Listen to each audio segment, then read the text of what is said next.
ఓం గురు జయ గురు జయ జయ గురు ఓం గురు జయ గురు జయ జయ గురు ఓం గురు జయ గురు జయ జయ గురు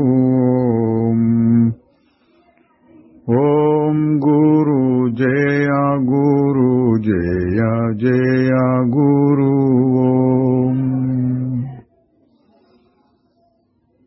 ఓం నమో భగవతే శ్రీరమణాయ. శ్రీరమణ మహర్షితో సంభాషణలు, రకరకాల ప్రశ్నలు, ఒకే రకం జవాబులు అనే ప్రవచన పరంపరలో 56వ భాగానికి వచ్చాము. ముందుగా క్రిందటి భాగంలోని ముఖ్య అంశాలు. ఒక ఆయన అడిగారు, నేను అమెరికాకి వెళ్ళిపోతున్నాను, 2 నెలల నుంచి ఇక్కడ ఉన్నాను, నాకు మీరు ఏదైనా సందేశం ఇస్తారా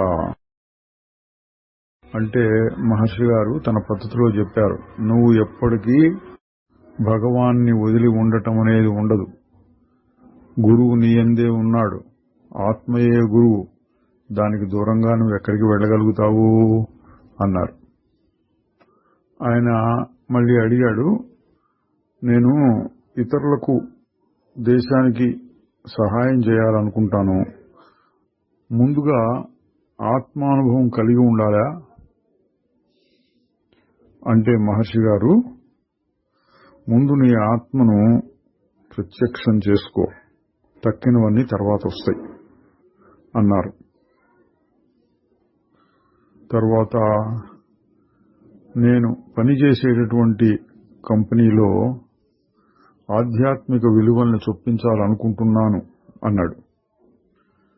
మహర్షి గారు, మంచిదే, ముందు నువ్వు అందరినీ నడిపిస్తూ ఉన్నటువంటి ఆ ఉన్నత శక్తికి అర్పణ చేసుకో, అది నీ బాధ్యతని, ఈ ప్రపంచం యొక్క బాధ్యతని అది చూసుకుంటుంది అన్నారు. నేను చాలా కాలంగా ఏదో రకమైన సాధనలు చేస్తున్నాను, కానీ నాకు ఏ విధమైన శక్తులు, దూరశ్రవణం, దివ్య దృష్టి వంటివి కలగలేదే అంటే, కలిగినవన్నీ పోతాయి, నీ స్వరూపం నిలిచి ఉంటుంది. అటువంటి శక్తుల్ని సంపాదించినంత మాత్రం చేత నీకు కొత్తగా వచ్చేది ఏమీ ఉండదు. శాశ్వతమైన దానికోసం ప్రయత్నం చేసి దాన్నే పట్టుకొని ఉండు అన్నారు. బాబు రాజేంద్ర ప్రసాద్ గారు అడిగారు, నేను ఆశ్రమంలో 2 రోజుల నుండి బయలుదేరుతున్నాను, మహాత్మా గాంధీ గారికి ఏదైనా సందేశం ఇస్తారా? మహర్షి గారు చెప్పారు, ఏదో ఒక ఆధ్యాత్మిక శక్తి ఆయన నడిపిస్తున్నది, అంతకంటే చెప్పవలసిందేముంది అన్నారు. తర్వాత సత్తు చిత్తు అన్న మాటలను వాడుతూ ఉంటాం, కానీ ఒకే వస్తువు అర్థం చేసుకోవడం కోసం సత్ అంటే ఉనికి అంటాం. ఉనికి తనను తాను తెలుసుకుంటుందా, ఇతరులను తెలుసుకుంటుందా, ఎట్లాగూ అంటే తెలుసుకునే శక్తి కూడా ఉంది, కాబట్టి చిత్ అంటాం. నిజానికి ఆ 2 ఒకే వస్తువు అన్నారు. తరువాత మహర్షి గారు తేవారం అనే తమిళ శైవ స్తోత్రాల గ్రంథం నుండి ఒక పద్యాన్ని ఉదహరించారు. ఓ సాధువులారా, దుఃఖాల నుండి తప్పించుకోవటం కోసం ఏవేవో ఉదాహరణలు, ఊహలు ఎందుకు? మన జ్యోతి లోనుండి ఎల్లప్పుడూ ప్రకాశిస్తూనే ఉన్నది. మనస్సు స్వచ్ఛంగా పెట్టుకుని దేవుడిలోనే నివసించి ఉండండి అన్నారు. అంటే దేవుడు అన్న భక్తి భావంతో మొదలుపెట్టినా ఆ దేవుణ్ణి తనలోనే చూసుకోవాలి, అప్పుడు అంతా ఒకటవుతుంది. మేజర్ చాడ్విక్ అనే ఆయన ఇంగ్లీష్ పెద్ద మనిషి, న కర్మణా న ప్రజయా ధనేనా అనే విధంగా చెప్పేటటువంటి ఒక ఉపనిషత్ మంత్రాన్ని ఇంగ్లీష్లోకి అనువాదం చేశారు, భగవానికి చూపించారు.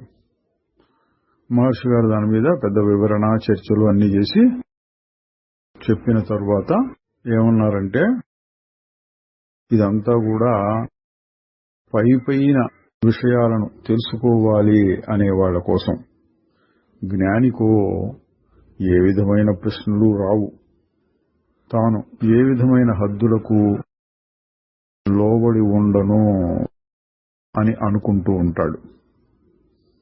అంటే ఇంత శాస్త్ర చర్చలు ఇవన్నీ సాధకులకి అనవసరం, సిద్ధులకి అసలే అక్కర్లేదు. కాకపోతే కొంతమందికి కుతూహలం ఉంటుంది కాబట్టి ఈ ఉపనిషత్తులో ఏముంది, భగవద్గీతలో ఏముంది, ఈ అష్టావక్ర గీతలో ఏముంది, ఇటువంటివన్నీ తెలుసుకుంటూ దీంట్లో ఏముంది, దాంట్లో ఏముంది, దాంట్లో ఏముంది అని పుస్తకాలు చదువుకుంటూ పోతారు. మహర్షి గారు ఏమన్నారు, ఇంత చర్చలు అనవసరం అని చెప్పారు. ఓం నమో భగవతే శ్రీరమణాయ. ఇప్పుడు 56వ భాగం. 1938 సెప్టెంబర్ 16, సంభాషణ 514. మెక్కైవార్ అనే ఆశ్రమ నివాసి, అంటే చాలా కాలంగా ఆశ్రమంలో ఉంటున్నాడు, భగవాన్ని అడిగారు,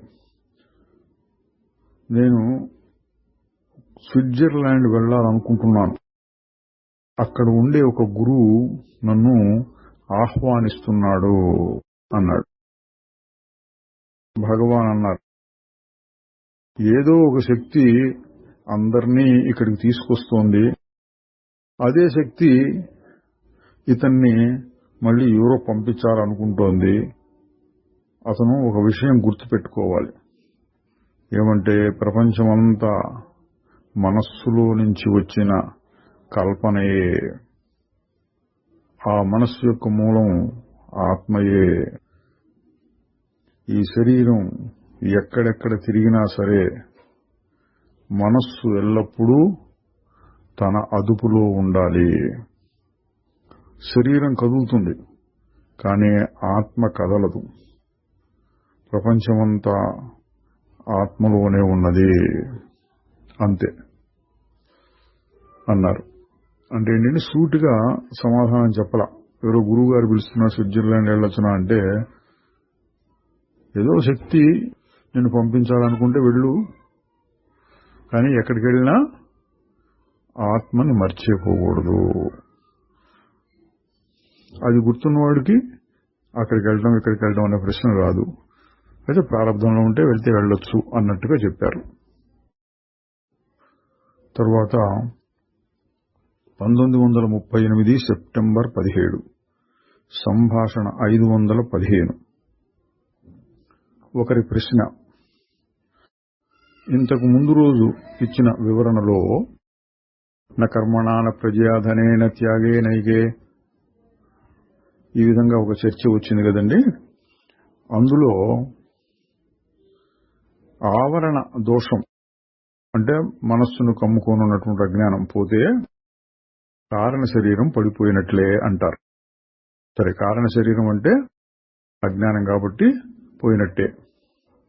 అయితే ప్రశ్న ఏంటి ఇక్కడ, అది స్పష్టంగానే ఉంది, కానీ ఈ స్థూల శరీరం ఎట్లా పడిపోతుంది అజ్ఞానం పోతే అని అడిగారు మహర్షి గారు. వాసనలని 2 విధాలుగా చెప్పచ్చు, బంధహేతువులు, భోగహేతువులు. ఎప్పుడు మహర్షి గారు చెప్పేది ఇది, బంధహేతువు అంటే మనని బంధించి మళ్లీ మళ్లీ మళ్లీ మళ్లీ అందులో పడేస్తూ ఉంటుంది, కర్మచక్రం తిరిగినట్టు. భోగహేతువు అంటే ఒకసారి అనుభవిస్తే అయిపోతుంది, ఇక మళ్లీ దాని మీద కోరిక గాని దానివల్ల జన్మ గాని ఉండదు. ఇంకా చెప్తున్నారు, జ్ఞాని తన అహంకారాన్ని దాటిన వాడై ఉంటాడు, అందువలన అతనికి బంధాన్ని కలిగించే శక్తులు ఏవి పనిచేయవు. బంధహేతువైన వాసన ఉండదు. అయితే ప్రారబ్ధ వశం చేత భోగహేతువులైన వాసనలు పనిచేస్తూ ఉంటాయి. అంటే ప్రస్తుతం అనుభవాన్ని కలిగిస్తూ ఉంటాయి. కానీ కొత్త కర్మ అంటే కొత్త కోరికలు, కొత్తగా రాగద్వేషాలు ఉన్న వాటిని పెంచుకోవడం అదంతా ఉండదు అని అర్థం. అందువలనే దీనికి శాస్త్రంలో కారణ శరీరం ఉండదు, సూక్ష్మ శరీరం మాత్రం ఉంటుంది అని చెప్తారు. ఈ ప్రారబ్ధ కర్మం కూడా చివరికి వచ్చినప్పుడు శరీరం కూడా పడిపోతుంది అని ఈ విధంగా ఆయన అడిగిన దానికి ఏదో కొద్దిగా చెప్పి చివరికి మహర్షి గారి పద్ధతిలో చెబుతున్నారు. 3 శరీరాలు అంటే స్థూల సూక్ష్మ కారణ శరీరాలు, 3 కర్మలు అంటే సంచిత ఆగామి ప్రారబ్ధ అనే కర్మలు, ఇవన్నీ ఊరికే భాషా ప్రయోగాలు, చర్చలకి, సిద్ధాంతాలకి, పండితుల కోసం ఉపయోగిస్తాయి. జ్ఞానికి వీటితో సంబంధం లేదు. అంటే ఏంటండి, జ్ఞాని యొక్క దృష్టిలో ప్రారబ్ధం కూడా లేదు. శరీరానికి ప్రారబ్ధం కాదు, మనస్సు కదండి. అంటే ఆ మనస్సు కూడా శరీరంలో కలిపి, మనస్సుకి శరీరానికి ప్రారబ్ధం ఉంటుంది. శరీరం ఏం చేసినా మనసులో ఎటువంటి భావాలు, ఆలోచనలు, సుఖాలు, దుఃఖాలు వస్తూ ఉన్నా అవన్నీ నాకు అంటవు అన్న దృష్టిలో ఉన్న జ్ఞానికి ప్రారబ్ధం కూడా ఉండదు. మరి ఎవడికి ప్రారబ్ధం ఉందంటే ఏమో అనాల్సి వస్తుంది. శరీరానికి ఉంటుందా స్థిర పదార్థం, అది జ్ఞానికి ఉంటుందా అంటించుకోడు, అదంతా మళ్ళీ ఒక మాయలాగా ఉంటుంది. అందుకని చెప్పారు, ఇవంతా సిద్ధాంతకారులకి, చర్చలు చేయాలనుకునే వాళ్ళకి ఒక అంశంగా బాగుంటుంది, కానీ సాధకులకి అనవసరం, సిద్ధ పురుషులకి అనవసరం. మరి సాధకుడు జిజ్ఞాసు అంటే ఆత్మజ్ఞానం కోరేటటువంటి వాడు తానెవరో తెలుసుకోవలసి ఉంటుంది. అతను ఆ పని చేస్తే ఈ పైన చెప్పినటువంటి సూక్ష్మ శరీరం ఉంటుందా, కారణ శరీరం ఉంటుందా, ఆవరణం ఉంటుందా, ఇటువంటి విషయాలను చర్చించాలి అనేటువంటి ఆసక్తి పోతుంది. ఆత్మను వెదకి తెలుసుకో, శాంతంగా నిలిచిపో. తర్వాత 1938 సెప్టెంబర్ 22 సంభాషణ 516 ఒక ప్రశ్న వచ్చింది. ఈ ప్రపంచము సత్యమా అసత్యమా? 2 విధాలుగాను చెప్తూ ఉంటారు అద్వైత మార్గంలోనే. ఎట్లాగూ అన్నారు. ఇది కూడా చాలా మందికి వచ్చేటటువంటి సంశయం. ఇంతకు ముందు కూడా ఇటువంటి ప్రశ్నలు వచ్చినాయి. మహర్షి గారు వీటికి సమాధానం కూడా చెప్పారు. మళ్ళీ ఇంకోసారి చెప్తున్నారు. ఏంటంటే, ఆత్మ కంటే వేరుగా చూచినప్పుడు అది మిథ్యా, అసత్యం. ఎందుకంటే మారిపోతూ ఉంటుంది తెర మీద బొమ్మల్లాగా. అదంతా ఆత్మయే కదా అన్న దృష్టితో చూసినప్పుడు అది కూడా నిజమే అన్నారండి. ఇది వేదాంతంలో కొంత తికమక కలిగిస్తుంది మొదట్లో. మహర్షి గారు అందుకనే దీన్ని చాలాసార్లు వివరించారు. దీనికి సరిపోయేటటువంటి మంచి ఉదాహరణ సముద్రము, నీరు. అలలు వస్తూ ఉంటాయి, నీరు మాత్రం మారదు. ఒక దృష్టితో చెబితే అలలు కూడా నీరే కాబట్టి అలలు కూడా సత్యమే, అంతా నీరే, నీరు సత్యమేగా.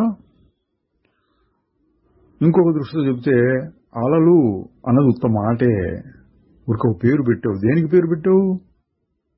నీటికే అలా అని కొత్తగా ఒక పేరు పెట్టావు. అక్కడ ఏం జరిగింది? కొత్త వస్తువు పుట్టిందా? కొత్త వస్తువు పుట్టలా. ఏం జరిగింది? రూపంలో ఒక మార్పు వచ్చింది. ఇట్లా నున్నగా బల్లపరుపులాగా ఉండేటటువంటి నీటిలో పైకి కిందికి లేవటం అనేది వచ్చింది. అంటే ఒక పని జరిగింది. పని జరిగినంత మాత్రం చేత వస్తువులో ఏమన్నా మార్పు వచ్చిందా? రూపంలో మార్పు వచ్చింది, వస్తువులో మార్పు లేదు. అయినా వ్యవహారం కోసం దానికి ఒక ప్రత్యేకమైన పేరు పెడతారు. అందువలన ఉన్నది నీరే అయినప్పటికీ అలా అని కొత్తగా ఒక పేరు వచ్చింది. దీన్ని వివరించడం కోసం అల కూడా నీరే అని చెప్పొచ్చు. అల ఎక్కడుందండి, అల ఊరికి పేరే, అసలు ఉన్నదంతా నీరే అని కూడా అనొచ్చు. అది సందర్భాన్ని బట్టి ఒక్కో సందర్భంలో ఇట్లా చెప్తారు, ఒక్కో సందర్భంలో అట్లా చెప్తారు. ఈ రెండు విధాలుగాను అర్థం చేసుకుని ఉంటే ఏ విధమైన తికమక ఉండదు. సాధకులు ఎట్లా తీసుకోవాలంటే దీన్ని వ్యవహార సమయంలో ప్రపంచం కనపడుతూనే ఉంటుంది. దాన్ని ఇట్లాగైనా చెప్పుకోవచ్చు, అట్లాగైనా చెప్పుకోవచ్చు, ఎవరికి నచ్చినట్లు వారు. ఇది యోగ వాసిష్టంలో మనం చూచాం. శ్రీరాముడు ఈ ప్రశ్న అడుగుతాడు, వశిష్ఠ మహర్షి చక్కగా చెప్పారు, నీకు ఏది నచ్చితే తీసుకోమన్నారు. ఎందుకు? వ్యవహార సమయంలో ముఖ్యంగా సాధకుడికి ఏదో ఒక భావం పెట్టాలి. ప్రపంచం కనపడుతుంది కదా అన్నప్పుడు అంతా నేనే అన్న భావంలో చూడొచ్చు, లేక అంతా పరమాత్మ అన్న భావంలో, వసుదేవ సర్వమితి అని వస్తుంది భగవద్గీతలో కూడా, ఆ దృష్టి చూడొచ్చు. లేదా ఎంత మాయ, మిథ్య, స్వప్నం, ఏం లేనిదే ఈ దృష్టితో కూడా చూడొచ్చు. ఎవరు? సాధకులైన వారు ప్రపంచంలో వ్యవహరించేటప్పుడు చూడవలసినటువంటి పద్ధతి. ఇక సిద్ధ పురుషుడు అంటే పరిపూర్ణ జ్ఞానికి ఏ విధమైనటువంటి సందేహాలు ఉండవు. ఎందుకు? మనస్సు అసలు నేను కాదు, మనసులో ఏ రకమైన భావం వచ్చినా నాకు సంబంధం లేదు. తరువాత 1938 సెప్టెంబర్ 25 సంభాషణ 517. ప్రేతాలకు సంబంధించినటువంటి విద్యలు అంటే చనిపోయిన వాళ్లతో మాట్లాడటం, చేతబడులు, బాణామతులు ఇట్లాంటివి మాటలతో చెప్తూ ఉంటారు. అటువంటి వాటిని గురించిన చర్చ ఎవరో తీసుకొచ్చారు. అప్పుడు భగవాన్ గారు చెప్పారు, దేవీ కాలోత్తరం చూశారుగా మీరు. దేవీ కాలోత్తరం అనేది ఒక సంస్కృత గ్రంథం. శివుడు పార్వతీదేవికి ఉపదేశించినట్లుగా ఉంటుంది. ఇది అంత ఎక్కువగా ప్రాచుర్యంలో లేదు, కానీ మహర్షి గారు దీన్ని బాగా ఇష్టపడ్డారు. ఇందులో 70-80 శ్లోకాలు ఉన్నాయి.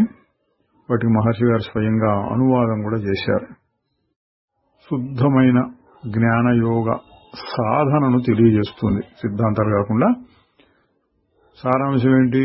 మనస్సును ఆపు, నిశ్చలంగా ఉండు, అదే నీ స్వరూపము. యోగము, జపము, ధ్యానము, వ్రతము, హోమము, అధ్యయనములు ఇటువంటివి ఏవి పనికిరావు, అవసరం లేదు. నిశ్చలంగా ఉండు, అదే నీ స్వరూపము, అదే పరమాత్మ అని అచ్చం మహర్షి గారు ఏ పద్ధతిలో చెప్తారో అదే అందులో ఉంది. అందుకని మహర్షి గారికి దాన్ని చాలా ఇష్టంగా చెప్తూ ఉంటారు. అప్పుడప్పుడు మహర్షి గారు చెప్తున్నారు. అందులో ఏం చెప్పారు? ఇటువంటి వాటన్నిటినీ తీవ్రంగా ఖండించారు, నిరసించారు. ఈ ప్రపంచమే ఒక పెద్ద బాధ అనుకుంటే దానికి తోడు ఇవి కూడానా అన్నారు. ఎవరు అడిగారు, ఇటువంటి వాటికి ప్రతిక్రియ ఏమిటి అంటే, ఎవరైనా అటువంటి చేతబళ్ళు మొదలైనవి మనం మీద చేస్తే మనం ఏం చేయొచ్చు? మహర్షి గారు చెప్తున్నారు, భక్తి ద్వారా వాటిని పోగొట్టుకోవచ్చు. అంటే భగవంతుని యొక్క అనుగ్రహం, దానికోసం మన ప్రార్థన. తర్వాత ఇంకొక ప్రశ్న వచ్చింది. ఎవరైనా మన మీద రకరకాల నిందలు వేస్తూ ఉంటే మనం చేయవలసిన ప్రతిక్రియ ఏమీ పట్టించుకోకుండా ఉండటమేనా అన్నాడు మహర్షి గారు. అంతే, ఒకడెవడైనా మనని తిట్టినా బాధించినా ఏం మాట్లాడకుండా మనం శాంతంగా ఉంటే అదే సరిపోతుంది. మన మౌనమే మనకు శాంతాన్ని ఇస్తుంది. తప్పు చేసిన వాడే బాధపడతాడు.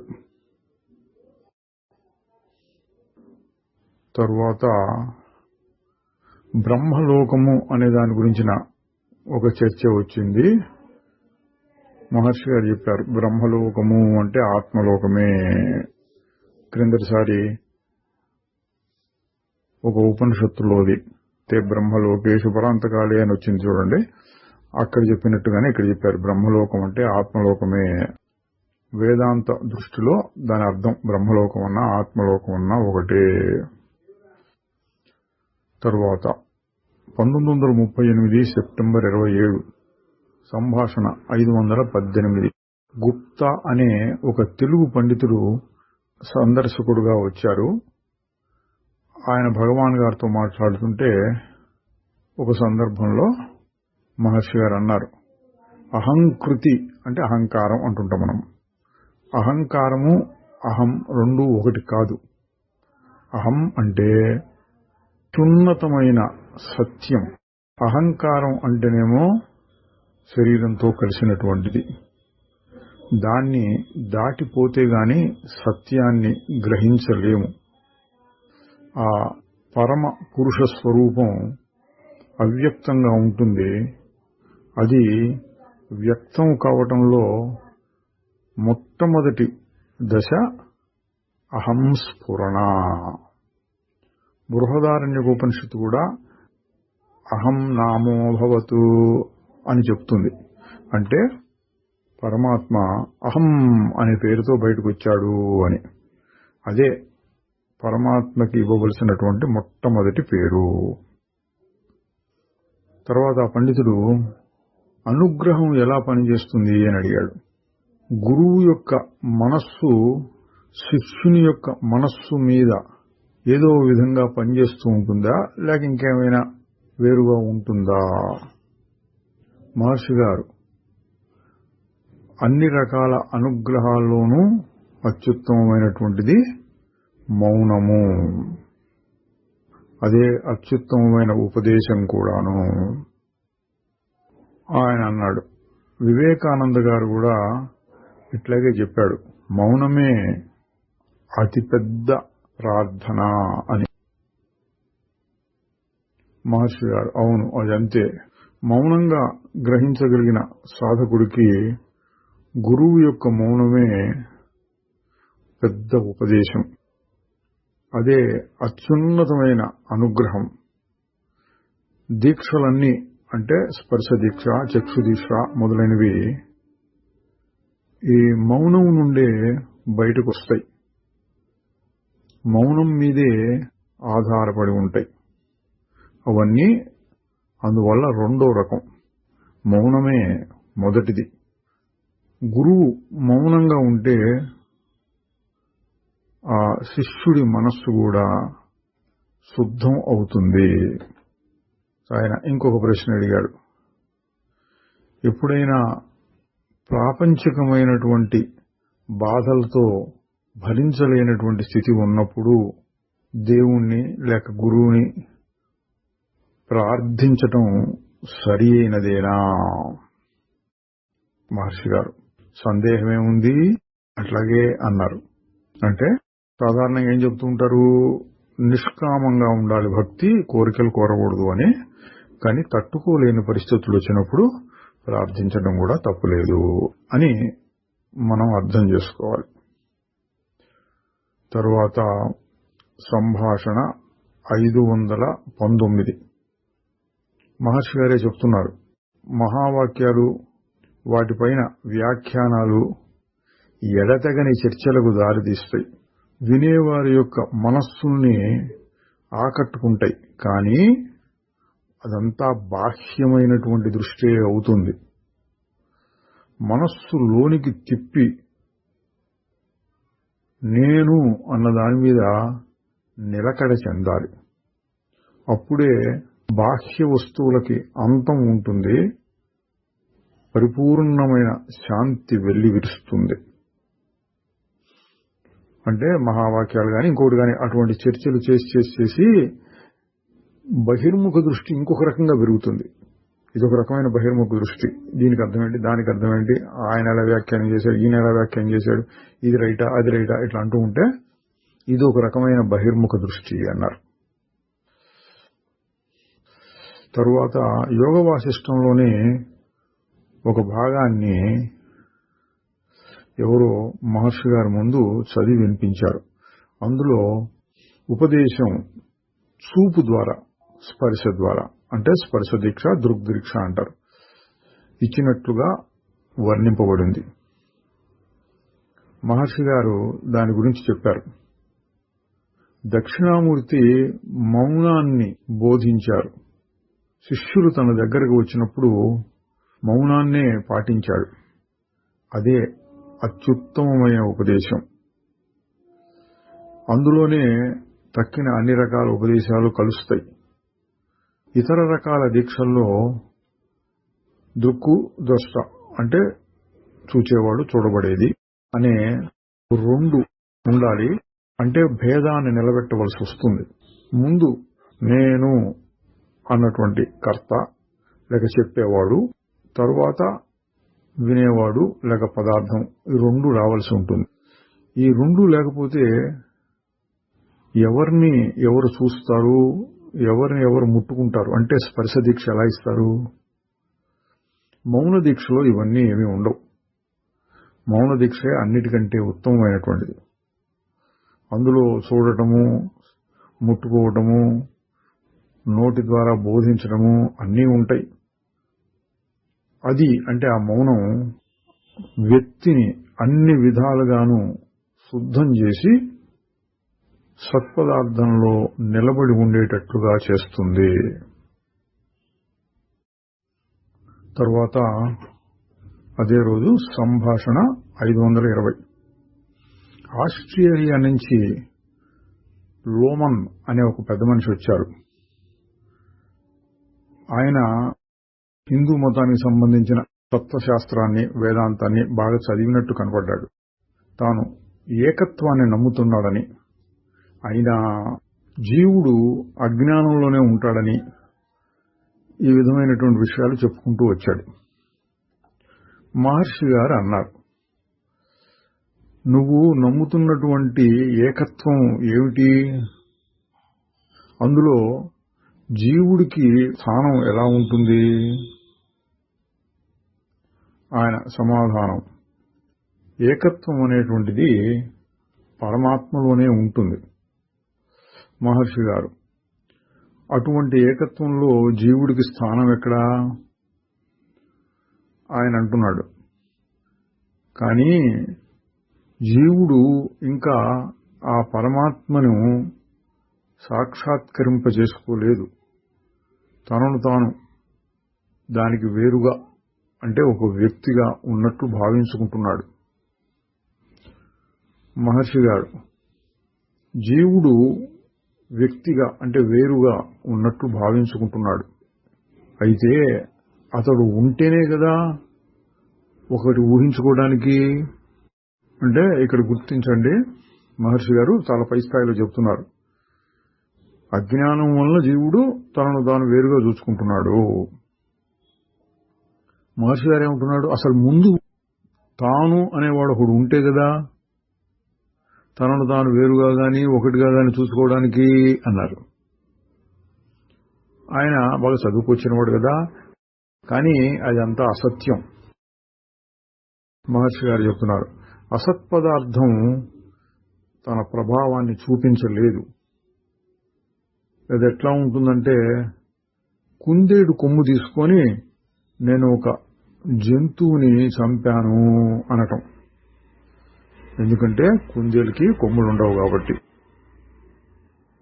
ఆయన చెప్తున్నాడు, నిజమే, ఇందులో ఒక విరుద్ధాంశం తికమక ఉన్నది. కానీ నేను ఈ భౌతికమైన స్థాయి నుంచి మాట్లాడుతున్నాను. అంటే భౌతికమైన స్థాయిలో జీవుడికి యొక్క అజ్ఞానం, అవిద్య ఇవన్నీ ఉంటాయి కదండి అన్నట్లు. మహర్షి గారు, నువ్వు నేను అన్న మాటను వాడుతున్నావు. అంటే నేను మాట్లాడుతున్నాను భౌతిక స్థాయిలో అన్నాడు కదా ఆయన. మహర్షి గారు దాన్ని పట్టుకున్నారు. నేను అంటున్నావు, ఆ నేను ఎవరో? ఇది మహర్షి గారు అట్ట తిప్పి 2-3 మాటల తర్వాత తన పద్ధతికి తీసుకొచ్చారు. ఆ నేను ఎవరు, అది గనక నువ్వు కనుక్కోగలిగితే తరువాత ఇదంతా మాయా అని చెప్పగలవు. కాసేపు అయిన తర్వాత భగవాన్ గారే అన్నారు, నీవు ఇప్పుడు భౌతిక స్థాయిలో ఉండి మాట్లాడుతున్నాను అన్నావు. కలలు కూడా లేనటువంటి నిద్రలో ఏ స్థాయిలో ఉన్నావు? ఆయన చెప్తున్నాడు, అది కూడా భౌతిక స్థాయే అనుకుంటాను. మహర్షి గారు, నేను అనుకుంటాను అంటున్నావు అంటే మెలకు వచ్చిన తర్వాత ఇప్పుడు ఆ మాటను అంటున్నావు అని అర్థం. సరే, ఏమైనా నిద్దట్లో నువ్వు ఉంటావు, ఆ విషయాన్ని ఒప్పుకుంటున్నావు కదా? ఆయన, అవును, కానీ నేను అక్కడ ఏ పనులు చెయ్యను. మహర్షి గారు, అంటే అక్కడ అంటే గాఢ నిద్రలో నువ్వు ఉండినావు, అదే నువ్వు ఇప్పుడు ఉంటూ ఉన్నావు, అంతే కదా అన్నారు. ఆయన అవును అన్నాడు.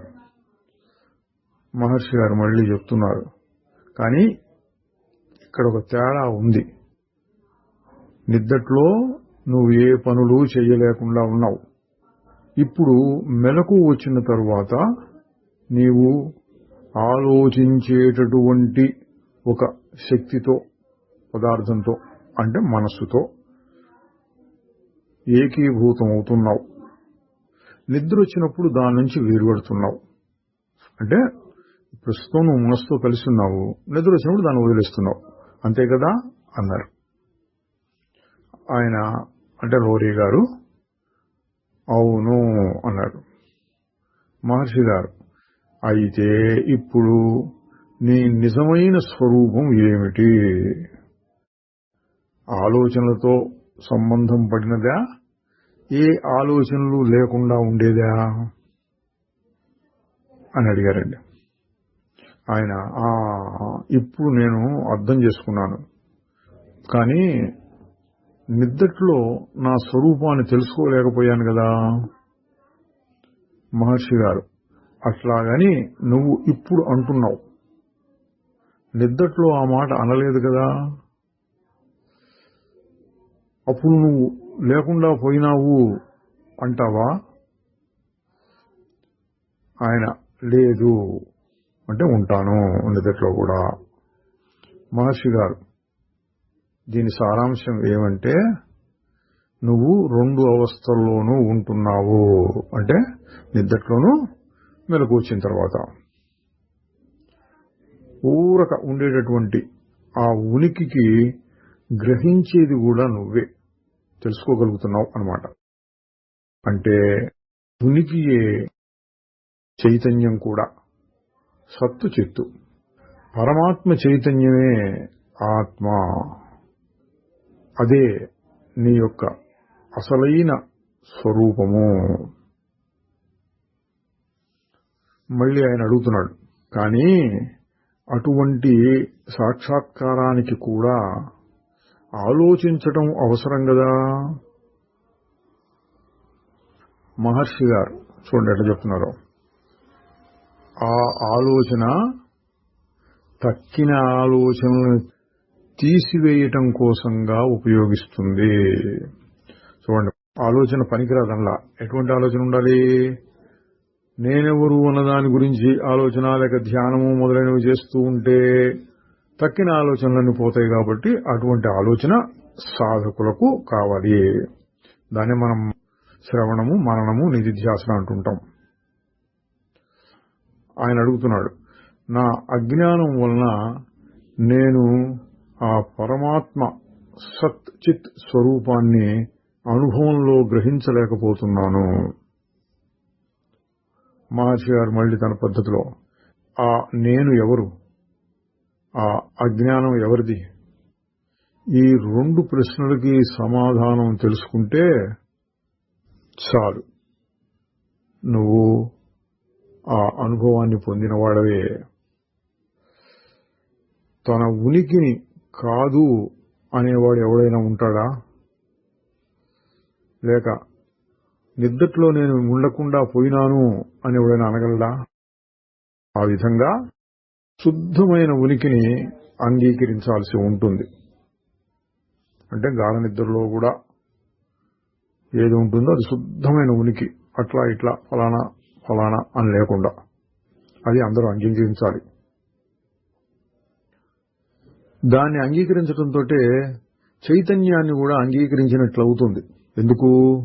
ఊరికే ఉండటం కాదు, ఉన్నాను అని తెలుసుకోవడం కూడా ఉంటుంది. కాబట్టి ఈ విధంగా జనులందరూ ఆ అనుభవంలో ఉన్నవారే.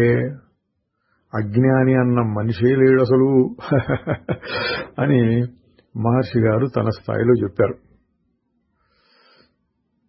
ఆయన అంటున్నాడు, అవును నేను అర్థం చేసుకుంటున్నాను, కానీ ఒక చిన్న ప్రశ్న ఉన్నది.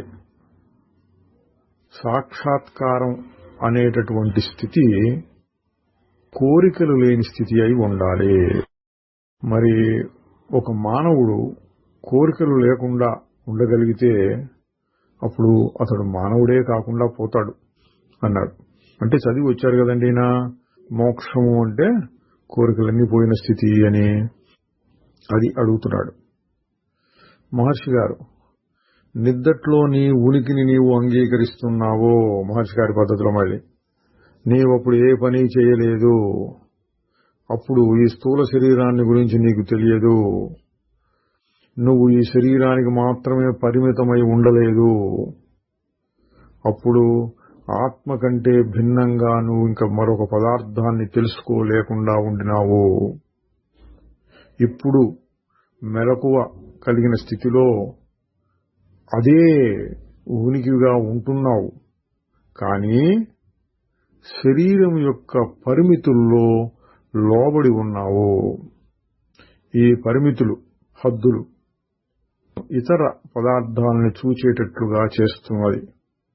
ఒక హద్దులో ఉండేటప్పటికీ దానికంటే వేరే ఆ హద్దుకు బయట ఉన్నవి కనపడుతూ ఉంటాయి. అందువలన కోరిక పుడుతున్నది. అది కోరికల గురించి అడిగాడు కదా మహర్షి గారు చెప్తున్నారు. కోరిక ఎందుకు పుడుతుంది? నీకంటే వేరుగా రెండో పదార్థం ఉంటే దాన్ని గ్రహించాలి, అనుభవించాలి అని అనిపిస్తుంది. కానీ నిద్దట్లో ఏ కోరికలు లేనటువంటి స్థితి నువ్వు ప్రస్తుతం అనుభవిస్తున్న సుఖం కంటే తక్కువ కాదు. అంటే నిద్దట్లో ఇదే సుఖం లేక ఇంతకంటే ఎక్కువ సుఖమే ఉంది అంటున్నారు. అప్పుడు నీకు ఏ విధమైనటువంటి అవసరమూ తోచలేదు. కోరికల్ని పెట్టుకుని నిన్ను నువ్వు బాధ పెట్టుకోలేదు. కానీ ఇప్పుడు నీవు కోరికల్ని పెట్టుకుంటున్నావు. ఎందుకంటే నిన్ను నువ్వు ఈ మానవ కళేబరానికి లోబడి ఉన్నావు. ఈ పరిమితుల్ని నువ్వెందుకు అట్టెబెట్టుకోవాలనుకుంటున్నావు? నీ కోరికల్ని ఇంకా ఇంకా సాగించాలని ఎందుకు అనుకుంటున్నావు?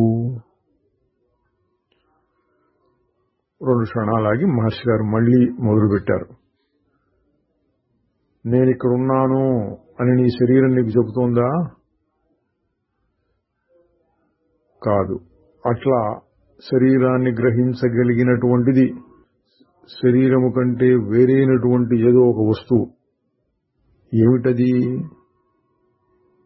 అది నేను అంటావా? అంటే అహంకారం అన్న అర్థంలో. ఒక వ్యక్తి నిద్రలో నుంచి మేల్కొన్నప్పుడు వచ్చేటటువంటి వస్తువే అహంకారం. సరే, అదట్లా ఉండని. ఈ శరీరము చైతన్యం లేనిది, అంటే జడ పదార్థం. పరమాత్మ మాట్లాడదు. మరి మాట్లాడేదెవరు? అహంకారము.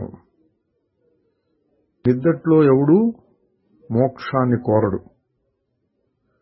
అటువంటి కోరిక కూడా మెలకువ స్థితిలోనే కలుగుతుంది. మెలకువ స్థితిలో ఉన్న ఈ పనులన్నీ అహంకారం వల్లనే పుట్టుకొస్తుంది.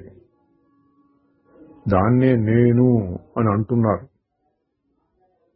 ఆ నేను ఎవరో తెలుసుకో. అంటే అందరూ నేనంటారు. నేనన్నప్పుడు అహంకారం అనే అర్థంలో వాడుతుంటారు. అంటే ఏంటి? శరీరంతో కలిసి మనసుతో కలిసి ఆలోచిస్తున్నాను, నేను ఇక్కడ ఉన్నాను, అక్కడ లేను, ఈ మాటలు చెప్పడం అంటే శరీరం మనసులతో కలిసినట్టు. దాన్ని నేను అంటున్నాం. సరే, వ్యవహారిక దృష్టిలో సత్యమే. కానీ మహర్షి గారు ఏం చెబుతున్నారు? ఆ నేనంటే ఏమిటో కనుక్కో. ఆ విధంగా చేస్తూ పోతే, నేనుగా ఉంటూ ఉంటే ఈ సందేహాలన్నీ తొలగిపోతాయి. అంటే అహంకారంతో మొదలుపెట్టి నేనెవరు అంటుంటే, మొదలుపెట్టినప్పుడు అది అహంకారమే అయినప్పటికీ క్రమంగా అది శుద్ధమైపోయి అసలైన నేను, దాన్నే మహర్షి గారు నేను స్ఫురణ అంటారు. అంటే నేను అనకుండా ఊరికి అనిపిస్తూ ఉండటం. ఇప్పుడేమో నేను అన్నట్లు ఒక ఆలోచనలాగా ఉంటుంది, సూక్ష్మమైన ఆలోచన అనుకోండి. నేను స్ఫురణ అంటే అటూరకు అనిపిస్తూ ఉండటం. ఇదే మహర్షి గారు ప్రతి వారికి ఉపదేశించేది. నేనెవరు తెలుసుకో అంటే అహంకారంతో మొదలుపెట్టి శుద్ధ చైతన్యం దగ్గర అహం స్ఫురణ దగ్గరికి వెళ్ళు అని. తరువాత 1938 సెప్టెంబర్ 28 సంభాషణ 521.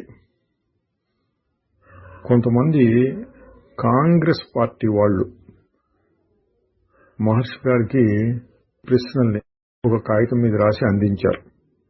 అప్పట్లో కాంగ్రెస్ ఉద్యమం స్వాతంత్రం కోసం బాగా పనిచేస్తూ ఉండేది వారండి. అందులో ఉన్న ప్రశ్నలు: 1, ఇండియా ఈ విధంగా బంధంలో అంటే పరాయి పాలనలో ఎంతకాలం ఉండబోతోంది? 2, భారతదేశం యొక్క పుత్రులు ఇప్పటి వరకు ఆమె దాస్య విముక్తి కోసం చేసిన త్యాగాలు సరిపోవా? 3, భారతదేశం మహాత్మా గాంధీ గారి జీవిత కాలంలోనే స్వాతంత్ర్యాన్ని పొందగలుగుతుందా? మనకి తెలుసు మహర్షి గారు వీటికి ఎట్లా సమాధానం చెప్తారో. నాకు అన్నీ తెలుసు, భూత భవిష్యత్ వర్తమానాలన్నీ తెలుసు, నేను చెప్తాను వినండి అన్నట్లుగా కాదు. మహర్షి గారి పద్ధతి ఏంటి?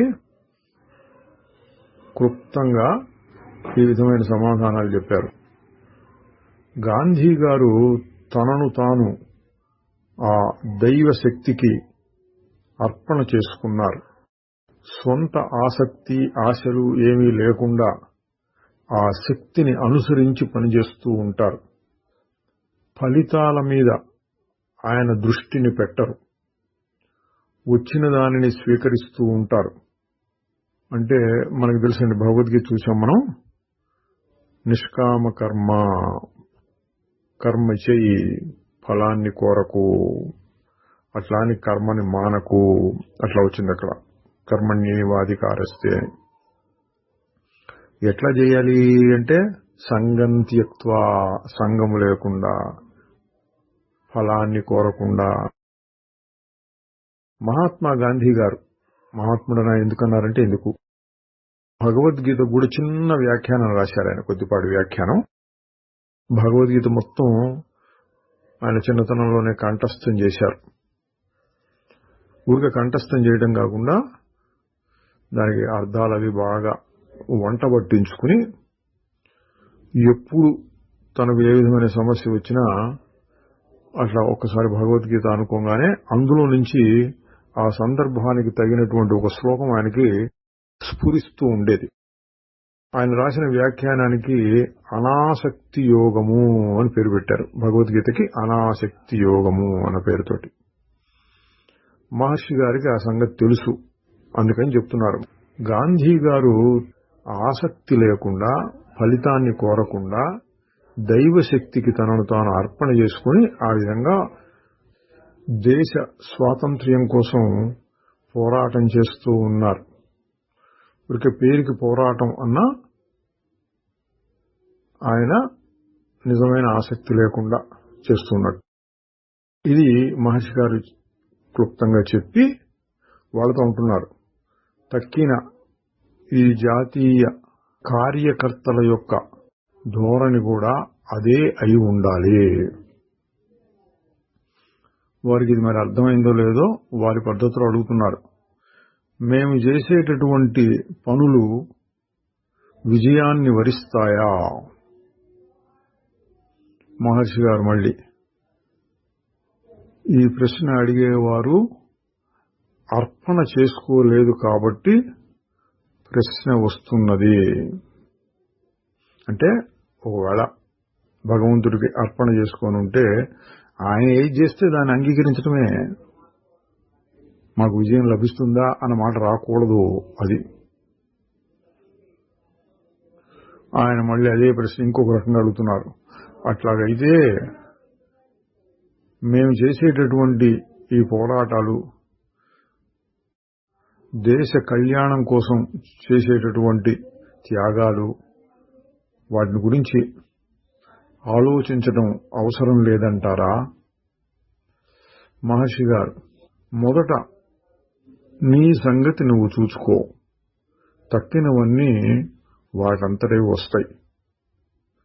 ఆయన అంటున్నాడు నీ సంగతి నువ్వు చూసుకో అంటే మహర్షి గారు అర్థం ఏంటి మనకు తెలుసు. ఆయన అది అర్థం చేసుకోకుండా నేను నా ఒక్కడి సంగతి మాట్లాడటం లేదు, దేశం మొత్తాన్ని గురించి చెప్తున్నాను. మహర్షి గారు ముందు నీవు అర్పణ చేసుకో, అప్పుడు చూడు ఈ అనుమానాలు ఎందుకు వస్తున్నాయి అంటే భగవంతునికి అర్పణ శరణాగతి పొందలేదు కాబట్టి. ఆ విధంగా అర్పణ చేయడానికి కావలసినటువంటి శక్తిని పొందండి. అప్పుడు నీ పరిసరాలన్నీ కూడా నీవు పొందినటువంటి శక్తికి అనుగుణంగా ఉంటాయి. అంటే ఏంటంటే నువ్వు ఎంత శక్తితో పనిచేస్తే అంత ఫలితం వస్తుంది. కానీ శక్తి ఎక్కడి నుంచి వస్తుంది? శరణాగతి అర్పణ నుంచి. అప్పుడు దైవికమైన శక్తి నీకు వస్తుంది. దాన్ని అనుసరించి నువ్వు పనులు చేస్తూ ఉంటావు. నేను సొంతంగా నేను చేయాలని అందులో నుంచి వచ్చిన శక్తి, అహంకారంలోంచి వచ్చిన శక్తి కాదు. ఆయన మళ్ళీ అడుగుతున్నాడు, మేము చేసేటటువంటి పనులు సరి అయినవా, చేయతగినవేనా అని తెలుసుకోవద్దా అన్నాడు. మహర్షి గారు మళ్ళీ అదే విషయాన్ని చెబుతున్నారు. మీరు గాంధీ గారి ఉదాహరణని మీరు చేసే పనులలో పాటించండి. దేశం కోసంగా మీరు చేయవలసింది అదే, శరణాగతి అర్పణ అనేదే. తర్వాత వాళ్ళలోనే మరొకరెవరో ఇంకొక కాగితాన్ని అందించారు మహర్షి గారికి. అందులో ఏమున్నదంటే, మేము నలుగురము కూర్గ్ నుంచి, కూర్గ్ అంటే మైసూరు రాష్ట్రంలో ఉండేదండి అప్పుడు, కూర్గ్ నుంచి ఢిల్లీకి వెళ్ళాం భారత జాతీయ కాంగ్రెస్ కార్యవర్గంలో పాల్గొనటం కోసంగా. మేము ఇప్పుడు తిరిగి వస్తున్నాం. మేము కూర్గ్ కాంగ్రెస్ కమిటీ వారి చేత పంపబడ్డాం. అందువలన దయచేసి కూర్గ్ జిల్లా కాంగ్రెస్ కమిటీకి అట్లాగే కూర్గ్ ప్రజలకు దయచేసి ఏదైనా ఒక సందేశాన్ని ఇవ్వండి. మహర్షి గారు ఆ కాగితాన్ని చూచారు. ఇందాక చెప్పిన సమాధానమే ఇక్కడ కూడా పనిచేస్తుంది. ఇవ్వవలసిన సందేశమంతా అర్పణ అన్న మాటలోనే ఉన్నది అన్నారు. తరువాత 1938 సెప్టెంబర్ 29 సంభాషణ 522. ఒక సందర్శకుడు భగవాన్ గారిని అడిగారు, నాకు జ్ఞానం కావాలి. మహర్షి గారు, ఎవరికి కావాలి జ్ఞానం అన్నారు. అడిగిన ఆయన, నాకు కావాలి. మహర్షి గారు, ఆ నేను ఎవరు? ఆ నేనును కనుక్కో, అటుపైన ఇంకా ఏం జ్ఞానం కావాలో నీకు తెలుస్తుంది అన్నారు. అంటే మహర్షి గారి పద్ధతి అండి. ఎటువంటి ప్రశ్న వేసినా మనం చూచాంగా రకరకాల ప్రశ్నలు ఒకే రకం జవాబులని నేనెవరు అన్న దాని దగ్గర తీసుకొస్తారు. మనం కూడా మహర్షి గారు ఎప్పుడు అదే చెప్తారులే అని ముందుకు సాగిపోకుండా ఒకసారి మనమే ఆ ప్రశ్న అడిగాం, మనకే మహర్షి గారు అటువంటి సమాధానం చెప్పారు అనుకుని ఆగి చూడు, నేనెవరు.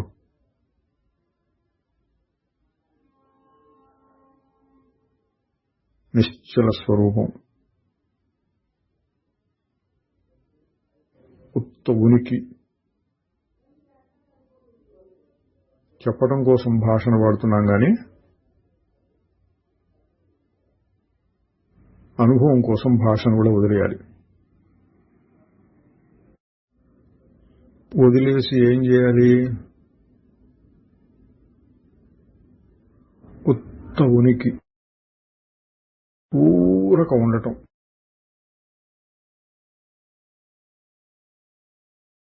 దీన్ని మనం కొద్ది క్షణాలైనా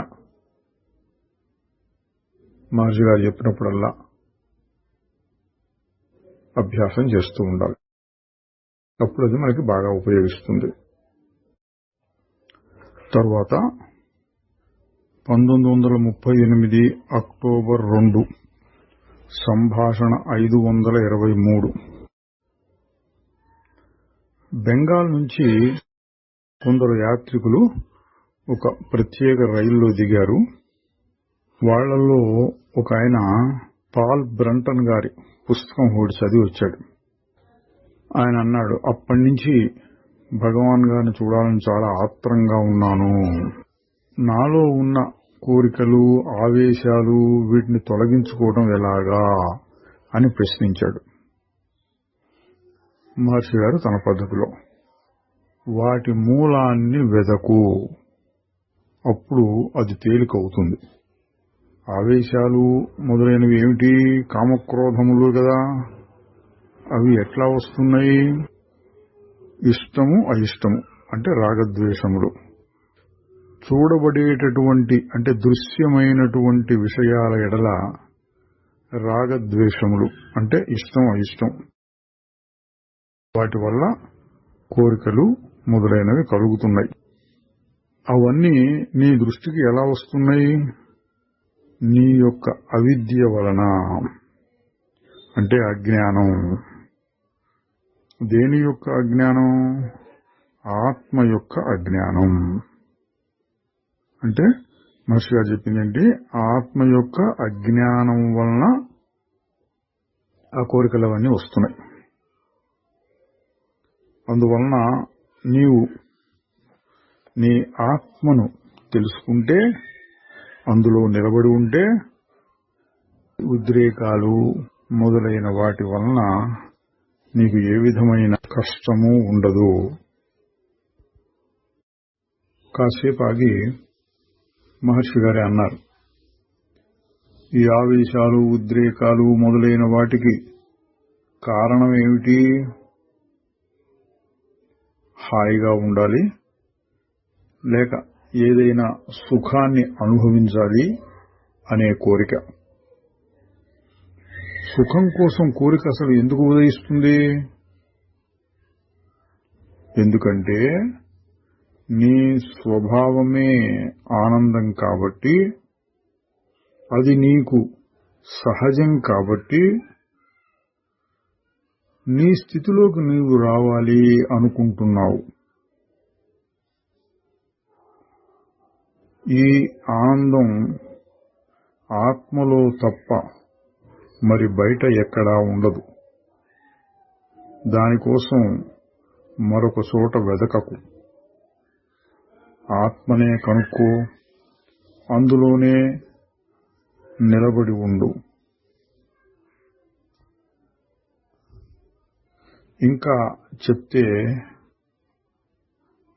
నీకు సహజమైనటువంటి ఆనందాన్ని ముందు ఉన్నదాన్నే కనుక్కుంటున్నావు కనుక అది ఇంకా పోదు. అంటే సహజమైంది కాబట్టి పోదు. కొత్తగా కనుక్కున్నది కాదు, కొత్తగా తెచ్చుకున్నది కాదు, సహజం కాబట్టి అది నువ్వు మళ్ళీ అంతకు ముందు ఉన్నదాన్నే కనుక్కుంటున్నావు. సహజం కాబట్టి అది పోదు. మరి ఇతర విషయాల వలన కలిగినటువంటి సంతోషం, సుఖం అది బయట వస్తువుల వల్ల వస్తున్నది. అందువలన అది పోయి తీరుతుంది. అది శాశ్వతం కాలేదు. అందువలన దానికోసం తాపత్రయం పడటం దండగవుతుంది. అంతేకాకుండా సుఖం కోసం కలిగేటటువంటి కోరికల్ని ప్రోత్సహించకూడదు. నిప్పు చెలరేగుతుంటే దాన్ని పెట్రోల్ పోసి ఆర్పలేము కదా. అందువలన లోనుంచి వచ్చేటటువంటి కోరికల్ని అప్పటికి కాసేపు తృప్తిపరిచి మళ్లీ ఎప్పుడో ఇంకొకసారి చెలరేగేటట్లు చేయటం అనేది మూర్ఖత్వం అవుతుంది అని కొద్దిగా ఆగి మహర్షి గారే ఇంకా చెప్తున్నారు. అయితే ఈ కోరికల్ని, ఆవేశాలని అణిచటానికి ఇతర పద్ధతులు కూడా ఉన్నాయి. ఏవేంటంటే, ఒకటి ఆహార నియమం, రెండవది ఉపవాసాలు, మూడవది యోగాభ్యాసము, నాలుగవది కొన్ని మందులు. కానీ వాటి ప్రభావం తాత్కాలికం. కోరికలు, ఆవేశాలు వాటి మీద కాస్త అదుపు తప్పించావా మళ్లీ ముందటి కంటే ఎక్కువ శక్తితో వస్తాయి. వాటిని అధిగమించే పద్ధతి ఏంటంటే పూర్తిగా నిర్మూలనం చేయాలి. అది చేయటం ఎలాగూ ఇంతకు ముందు చెప్పినట్లు దాని మూలాన్ని కనుక్కోవడమే అన్నారు. తరువాత సంభాషణ 524. మరొక యాత్రికుడు అడిగాడు, నేను ఒక గృహస్థుని, కుటుంబంతో కలిసి ఉండే నాకు సంసారం నుండి విముక్తి సంభవమేనా? ఒకవేళ కుదిరేటట్లయితే దాన్ని ఎట్లా చేయాలి? మహర్షి గారు, అసలు కుటుంబం అంటే ఏమిటి? ఎవరి కుటుంబం? ఇదండి మహర్షి గారి పద్ధతి. ఈ ప్రశ్నలకి సమాధానం కనుక్కుంటే తక్కిన ప్రశ్నలన్నీ అవే తీరిపోతాయి.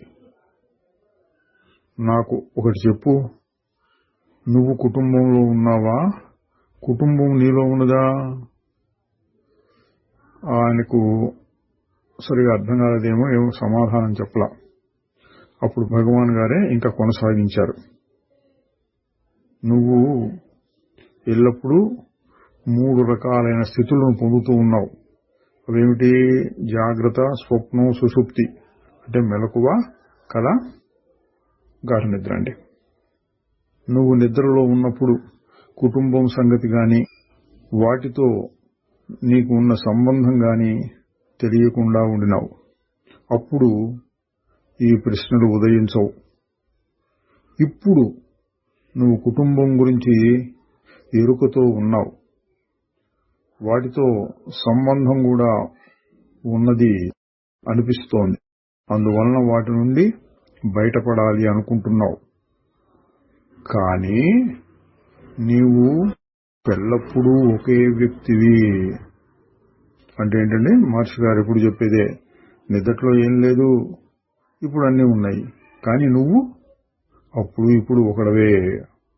ఆయన సమాధానం ఇప్పుడు చెప్తున్నాడు, కానీ నాకు ఇప్పుడు కుటుంబంలో ఉన్నట్లు అనిపిస్తూ ఉన్నది కాబట్టి దాని నుంచి బయటపడాలి అనుకోవడం సరియేనా?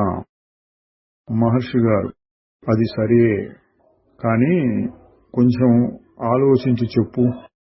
నువ్వు కుటుంబంలో ఉన్నావా లేక కుటుంబం నీలో ఉన్నదా? ఇంతలోనే పక్కనున్న ఇంకొక పెద్ద మనిషి కల్పించుకొని అడిగాడు, కుటుంబం అంటే ఏమిటి? మహర్షి గారు, అదే తెలుసుకోవాలి.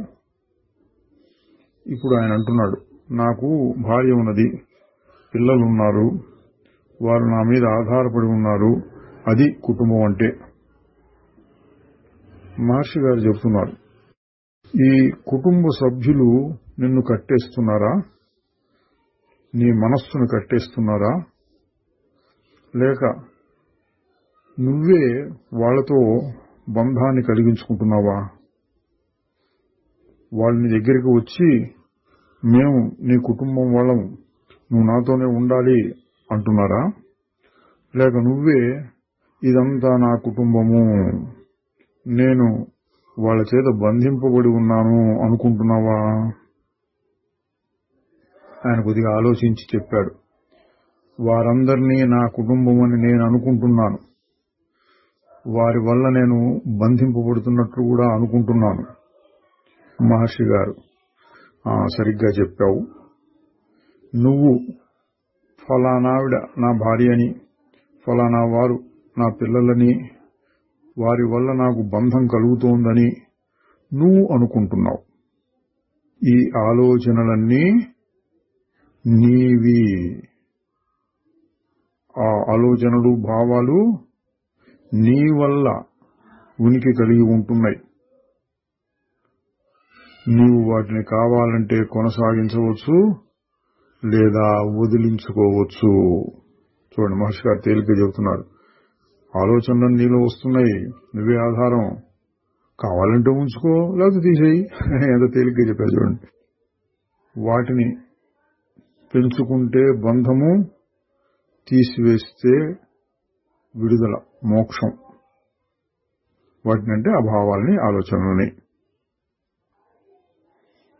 ఆయన ఇదంతా విని, నాకు బాగా స్పష్టం కాలేదు అన్నారు. మహర్షి గారు మళ్ళీ చెప్తున్నారు, నువ్వు ఆలోచించాలి అంటే ముందు నువ్వు ఉండాలి కదా, అప్పుడు ఈ ఆలోచనలన్నా పెట్టుకోవచ్చు, లేక వేరే ఆలోచనలన్నా పెట్టుకోవచ్చు. ఆలోచనలు మారుతూ ఉంటాయి, కానీ నువ్వు కాదు. ఆ వచ్చిపోయే ఆలోచనలని పొనిస్తూ ఉండు. ఏది మారకుండా ఉంటుందో ఆ ఆత్మని పట్టుకో. ఆలోచనలే నీకు బంధం, వాటిని వదిలించుకుంటే అదే మోక్షం. బంధం అనేది బాహ్యంలో లేదు, అందువలన మోక్షం కోసం బయట ఏదో ప్రక్రియ అవసరం లేదు. బంధాన్నించి విడుదల పొందటానికి అంటే ఆ రకమైన భావనలను ఆపుకుని స్వేచ్ఛగా ఉండటానికి తగిన శక్తి నీకే ఉన్నది. ఆయన అంటున్నాడు, కానీ ఆలోచించకుండా ఉండటం అంత తేలికైన పని కాదు. మహర్షి గారు, నువ్వు ఆలోచించటం మానుకోనక్కరలేదు.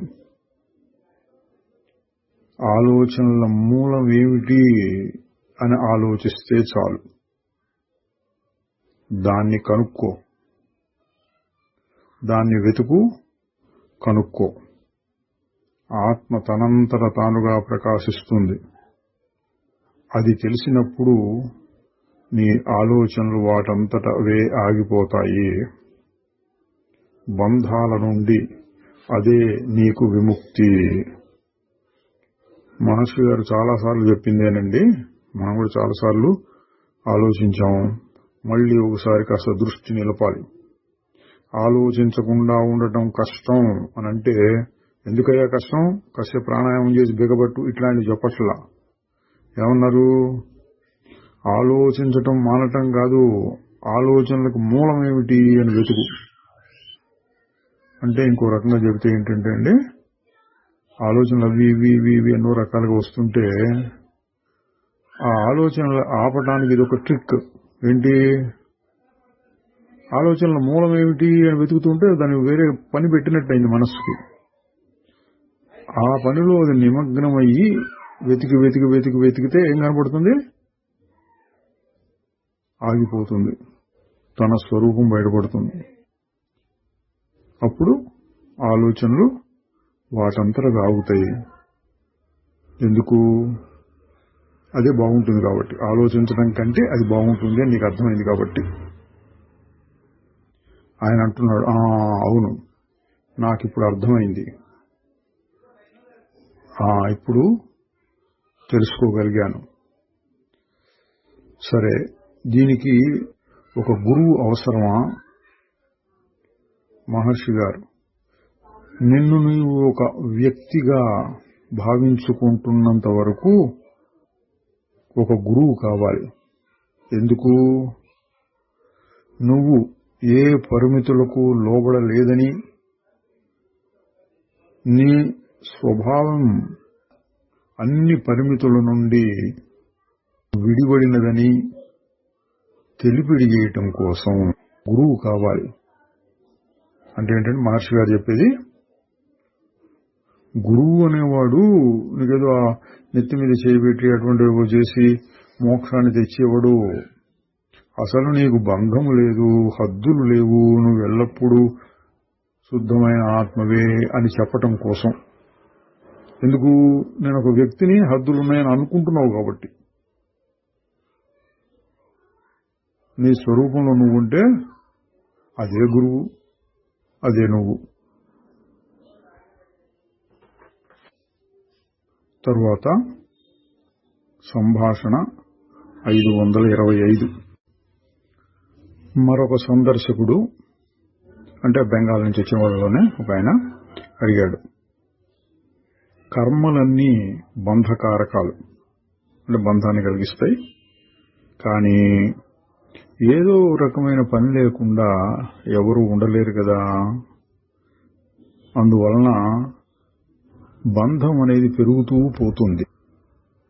ఈ పరిస్థితుల్లో నుంచి బయటపడటం ఎట్లాగో?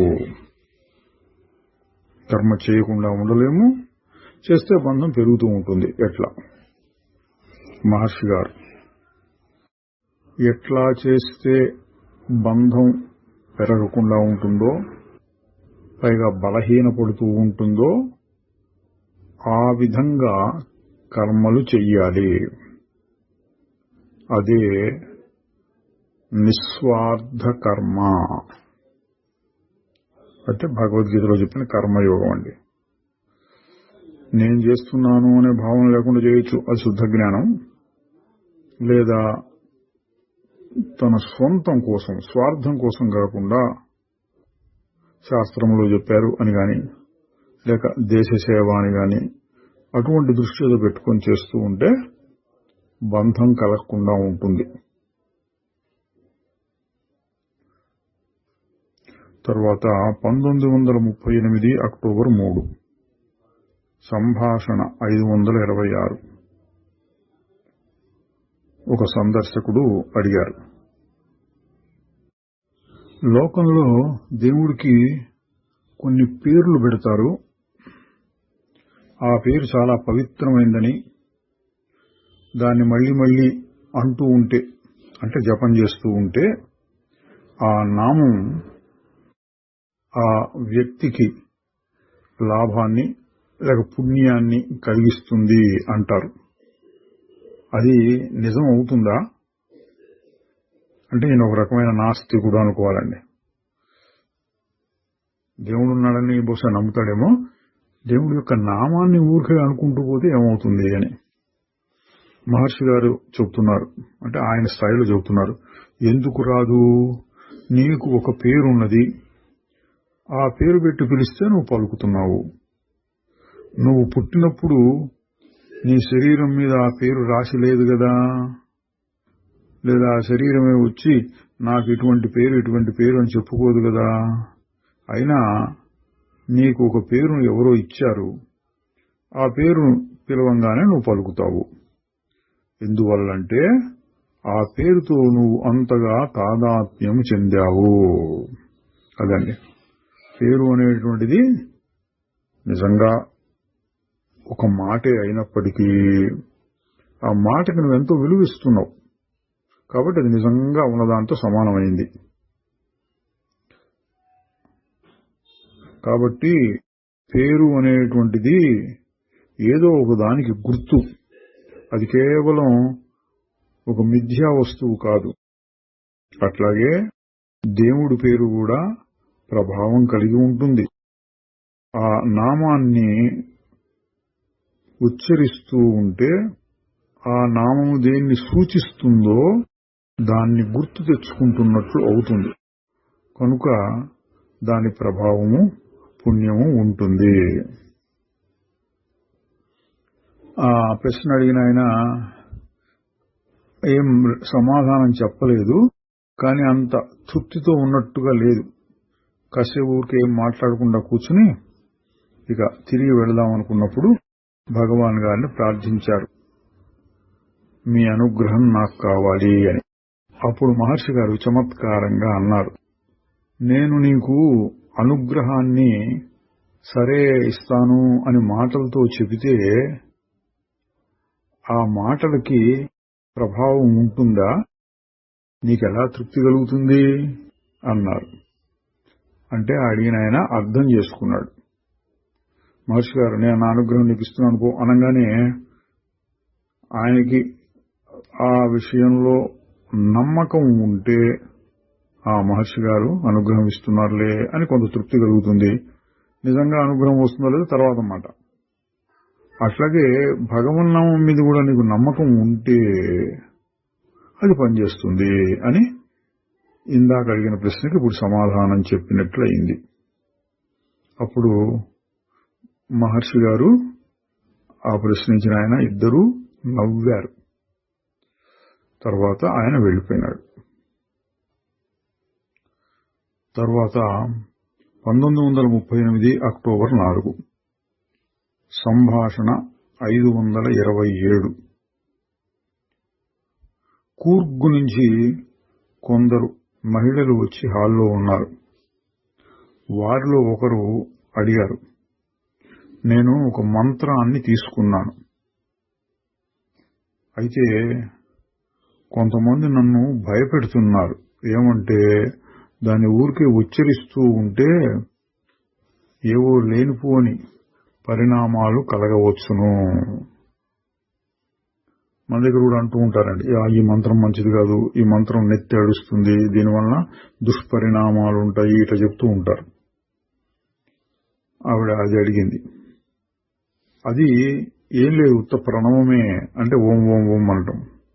అందువల్ల నేను మీ సలహా కోరుతున్నాను, నేను దాన్ని జపించవచ్చునా? దాని యందు నాకు కొంత విశ్వాసం ఉన్నది. మహర్షి గారు తప్పకుండా చేయవచ్చు, అది విశ్వాసంతో చేయాలి అన్నారు. ఆవిడ మళ్ళీ అడుగుతోంది, అంత మాత్రం సరిపోతుందా? అంటే ఊరికే జపం చేస్తూ ఉండటం, లేక తమరు ఏదైనా మరికొన్ని ఆదేశాలు ఇస్తారా? మహర్షి గారు, మంత్రజపం యొక్క ఉద్దేశ్యం ఏమంటే ఆ జపం తనలో తన ప్రయత్నం లేకుండానే దానంతట అది జరుగుతూ ఉంటుంది అని గుర్తించడం. చాలా సూక్ష్మమైనటువంటి విషయం అండి. మహర్షి గారు ఇంతకుముందు కూడా 2-3 సార్లు ఈ విషయాన్ని చెప్పారు. జపం చేస్తూ చేస్తూ ఉండంగా తాను అకర్తనని, భగవద్గీతలో చెప్పిన అకర్త, జపం దానంతటదే సాగుతున్నదని ఆ జ్ఞానం కలుగుతుంది అన్నారు. మన ప్రయత్నం లేకుండానే జపం దానంతటది నడుస్తూ ఉంటుంది అని గుర్తించడమే మంత్ర జపం యొక్క ఉద్దేశ్యం. మౌఖికంగా అంటే నోటితో కొంచెం పైకి వినపడినట్టుగా, ఒక్కోసారి కొంచెం పెద్దగా కూడా అనుకోవచ్చు. ఆ విధంగా చేసేటటువంటి జపం క్రమంగా మానసిక జపంగా మారుతుంది. అంటే బయట అనుకోకర్లేకుండా లోపల లోపల నడుస్తూ ఉంటుంది. తర్వాత అది శాశ్వత వస్తువుగా మారుతుంది. అంటే ఏంటంటే జపం చేస్తూ ఉండగా ఎవరో చేస్తున్నట్టు అనిపించడం, అది కూడా ఆగిపోయి ఒక స్థితి. అంటే చేసేవాడు లేదు, చేయబడేది లేదు, అట్లా ఆగిపోయినట్టుగా ఉంటుంది. అటువంటి స్థితి కలుగుతుంది అన్నారు. అప్పుడు మంత్రమే ఒక వ్యక్తి యొక్క అసలైన స్వరూపం, అదే సాక్షాత్కారం కూడా అవుతుంది. చూడండి, మహర్షి గారు అడిగిన వారికి తగినట్లుగా చెప్పటం. జపం చేయటం ఎందుకు అనకుండా చేస్తూ ఉండు, క్రమంగా అది ఆగిపోయి ఆత్మసాక్షాత్కారంగా మిగులుతుంది అన్నారు. ఆవిడ మళ్ళీ అడిగింది, ఆ విధంగా చేస్తే సమాధి ఆనందం దొరుకుతుందా? మహర్షి గారు, జపం ముందు మానసికము, తరువాత అది ఆత్మగాను గోచరిస్తుంది. అంటే ఇంకా సూక్ష్మమై ముందు నోటితో చెప్పేటటువంటిది పెద్దగా ఉంటుంది, స్థూలం. లోపల అనుకుంటుంటే సూక్ష్మం. ఇంకా చేస్తూ ఉండగా ఇంకా సూక్ష్మమై ఏముంటుంది? మూలం. ఈ భావాలకి, మనస్సులో కలిగేటువంటి చలనాలకి మూలమైనటువంటి వస్తువు దగ్గరికి వెళ్ళిపోతావు. సూక్ష్మాతి సూక్ష్మం అన్నమాట. అది మహర్షి గారు చెప్పారు. అదే సమాధి అన్నారు. ఆవిడ అడుగుతోంది, దయచేసి మీ అనుగ్రహం నా పైన ప్రసరింపజేయండి. నేను చేసే ప్రయత్నాల్లో నాకు బలం కలిగేటట్లు అనుగ్రహించండి. తర్వాత 1938 అక్టోబర్ 13 సంభాషణ 528. ఒక మధ్య వయస్కుడైన ఆంధ్ర మనిషి అడిగాడు, మన దృష్టిని నిలబెట్టి ఉంచటానికి, అంటే ఏకాగ్రత కుదరటానికి ఏదో ఒక దాని మీద ఆ చూపును నిలిపితే చాలా, లేక దేవుని యొక్క భావం కూడా అందులో ఉండాలా? అంటే ఇది ఒక రకమైన యోగా అభ్యాసము. ఏకాగ్రత పెంచుకోవడానికి త్రాటక్ అని ఏదో చేస్తూ ఉంటారు, కొన్ని ప్రక్రియలు. అవేవో చేస్తున్నట్టున్నాడు. దాని గురించి అడుగుతున్నాడు. మహర్షి గారు దాన్ని కొట్టిపడేయకుండా ఆయన స్థాయిలో ఆయనకి తగినట్లు సమాధానం చెప్తున్నారు. నువ్వు చేసే అభ్యాసం ఏమిటి అన్నారు. అతను చూపుని నిలబెట్టడం. మహర్షి గారు, దేనికోసం? ఆయన ఏకాగ్రత పెంచడం కోసం. మహర్షి గారు, సరే, నువ్వు చేసే అభ్యాసం కంటికి తగినంత పని పెడుతుంది, కానీ మనస్సుకి ఏం పని ఉంది అక్కడ? ఆయన అడుగుతున్నాడు. దానికోసం నేనేం చేయాలి? దేవుణ్ణి గురించి ఆలోచించటమే బాగుంటుంది అది అన్నారు. అంటే కేవలం ఏదో గోడ మీద ఒక చుక్క లాంటిది పెట్టి దాన్నే చూస్తూ ఉండటం, లేకపోతే రెండు కనుబొమ్మల మధ్యలో అట్లా చూస్తూ ఉండటం, అంత మాత్రం కాకుండా దేవుని యొక్క ధ్యానం కూడా దాంతో కలిపి చేసుకోవచ్చు అని చెప్పారు. ఆయన అడుగుతున్నాడు, అటువంటి అభ్యాసం అస్వస్థత అంటే రోగాన్ని కలిగిస్తుందా అన్నాడు. మహర్షి గారు, కావచ్చు, క్రమంగా వాటంతటవే అన్ని సర్దుకుంటాయి.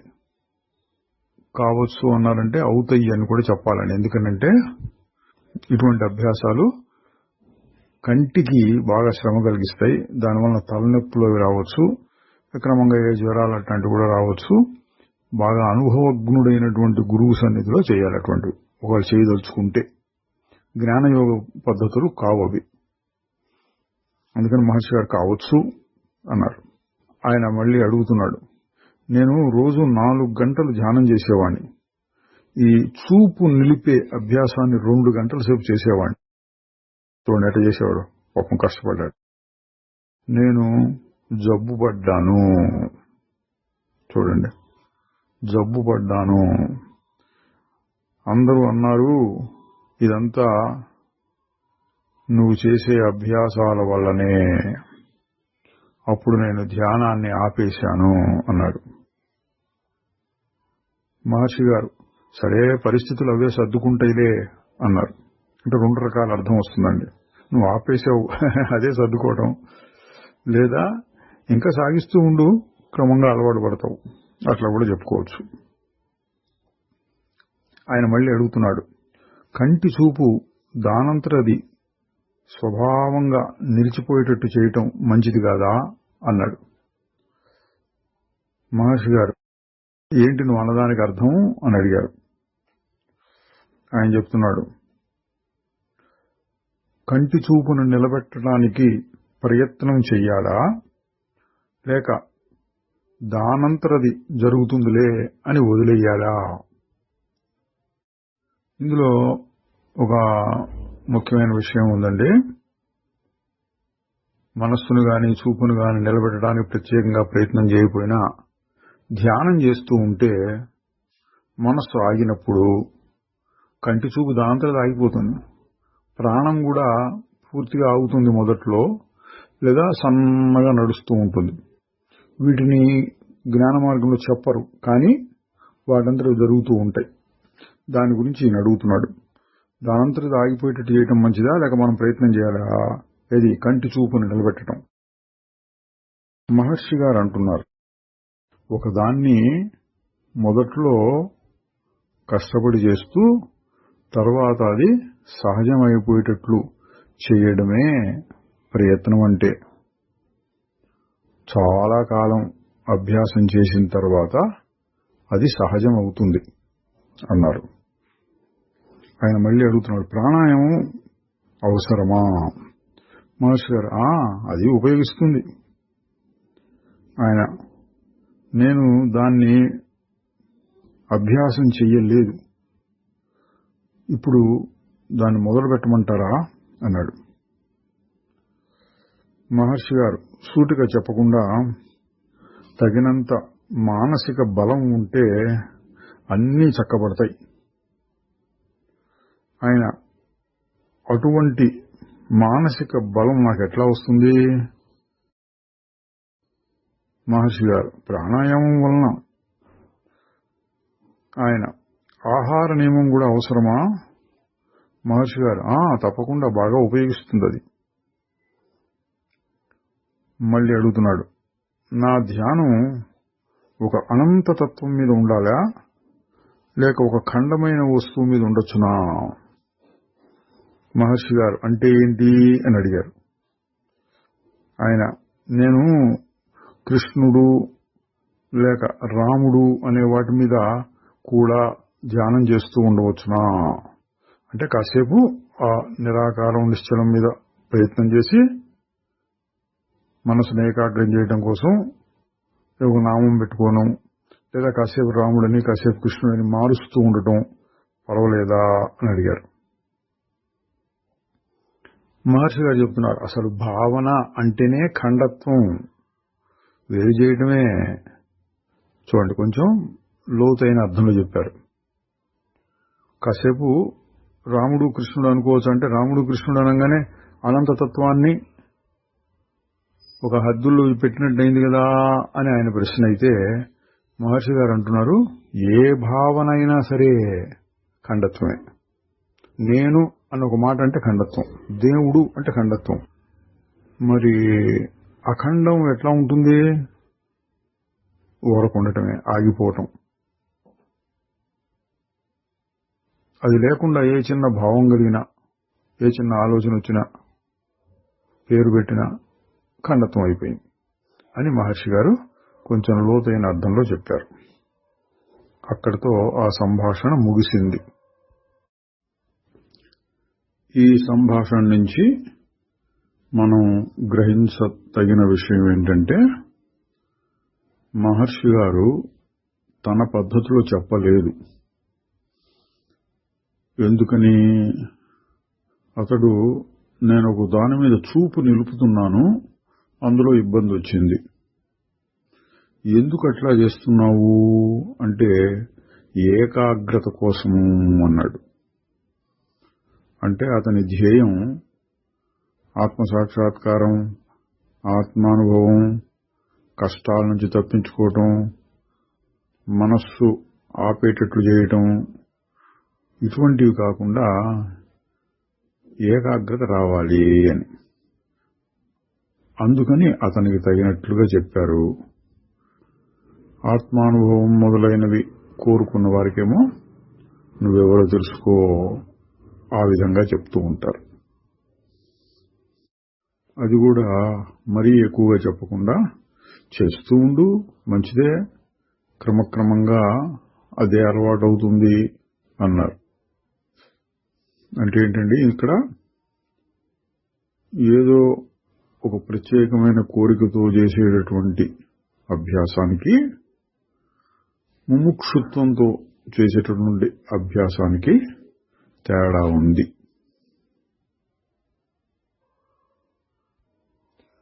ఓం నమో భగవతే శ్రీరమణాయ.